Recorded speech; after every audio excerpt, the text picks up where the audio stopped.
a recipe everyone loves, made in a healthy way.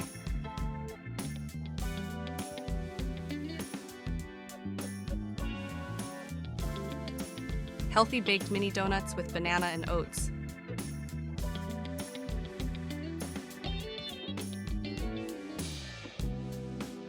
Ingredients for 12 pieces: 2 ripe bananas, about 200 grams, 2 eggs, 150 grams, fine oats, 1½ cups, 100 milliliters low-fat milk, 1 tablespoon coconut oil, 1 tablespoon honey, 1 teaspoon baking powder, 1 teaspoon cinnamon, pinch of salt.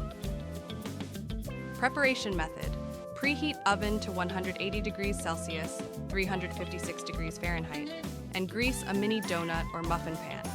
Blend bananas, eggs, milk, honey, and coconut oil until smooth.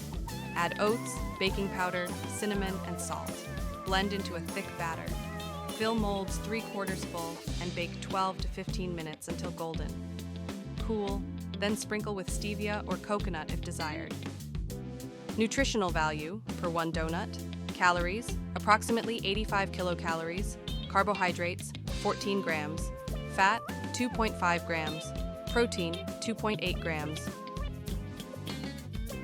For more recipes and healthy weekly menus, follow my YouTube channel, Recipes with Eva.